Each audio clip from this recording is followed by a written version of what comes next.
Now, apụtakwasị osu. Anyị bịakwa ine n'anya osu.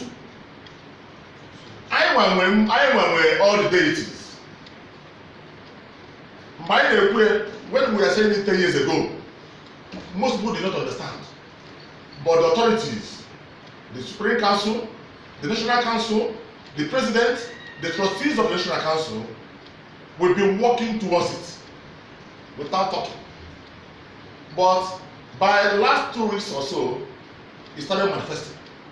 The work we are doing started manifesting. Research and know how these things will be taken care of.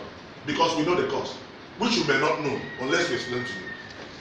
Now, Osu Outcast system.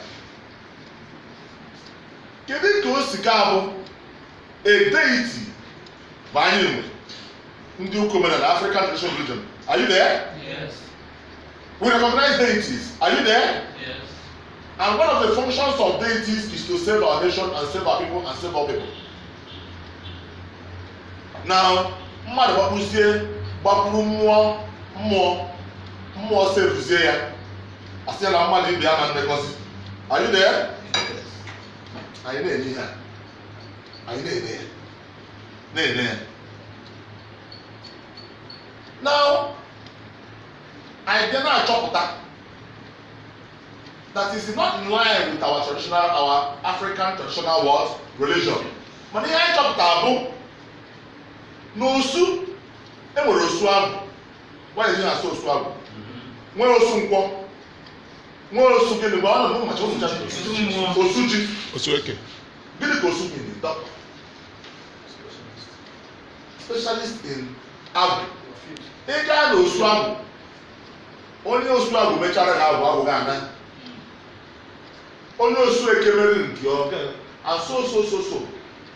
So why chọtara ihe ndị a niile? How come then? And not all those shoes can discriminate, abi? Yeah. Are you noticing it? Yes. Not all those shoes can discriminate, abi? Oh, some people in some area made it so serious. Even though I won't be, go out only one place. Now, so what we are finding out is it's not in line with our what? Doctrine. Or we're going to not in line with our doctrine. Principally, all they are there. Or by means of charm, Dodgerism will do what? Or by means of trick and dagger. Can the British and the to damage our African traditional system? Dodgerism will do what? Or by any means, managing mayor, go where they carry a mother or where men will do in our system. Get it? We will notify it. Now, when we read the bit here, the one the Christians are doing this barrier, they cannot notify Osu Outcast. They cannot. I will show you a video sample, how Osu Outcast system has been nullified and nullified genuinely. I'll show you. I'm not just talking. The president have done it and done it perfectly. When they were trying to do it in their own town, as an example, people thought they would die. People thought this would do. People thought this would do. But these are people that know what is called tradition. I want to say that again, make sure the money was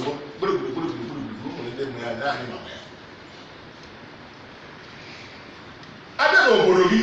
I'm not going to know ya. Madam, my hand, and no one may have beginning. Mayor, you are going to know China, poor Biofo. You have to look at it when making it. Try it. But he gave me the question in the town, he made the question in my own jaws, and money to the Christians. Yeah, I can't say that. We don't have no. That is not how the ATR people does it. What has been done. So now we are letting you to know. What do we do? We can't be sleeping. I cannot add here of value. I cannot add value. This is what people now say African traditional religion is in a cage. Some people they say you don't know. We've gone too far, more than you think, and we are working every day. People they use to fight and counter African traditional religion will now see that we are not the makers. Such up and Ochakee. I will be too much.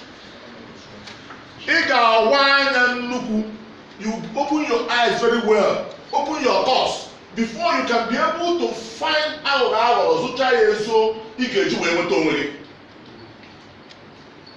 No Christianity maybe in the Bible system.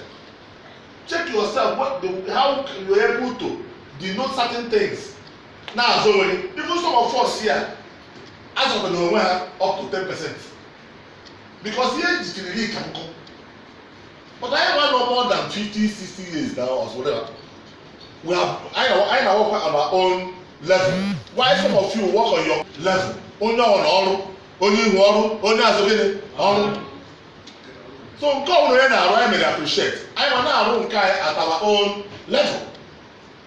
So this is the level the National Council, the President of the Council, and the trustees of the Council have gone, and they've gone practicalizing it, and nothing is happening. For example, where it has been practicalized is in Aba, in Igbo State in Aba. It has been done and nullified in Aba, genuinely, among Christians. Nullified, and it happened. So we are happy that this kind of thing, they've been using our brothers to counter. You see them. Of African traditional religion will be the fight where thinking that they are the people that made them war also. So we have succeeded in countering that. Some of us too.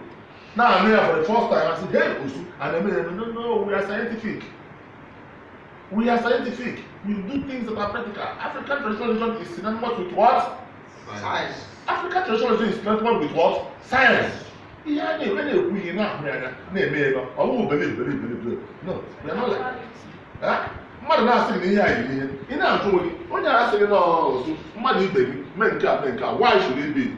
The 21st century should ask that question. Why should this person be outcasted this way? Why cannot? Is it woman made or woman made in error? We have to correct, but then will do what? Nullify it and correct it to be in order. Praise God. God is good. Thank you.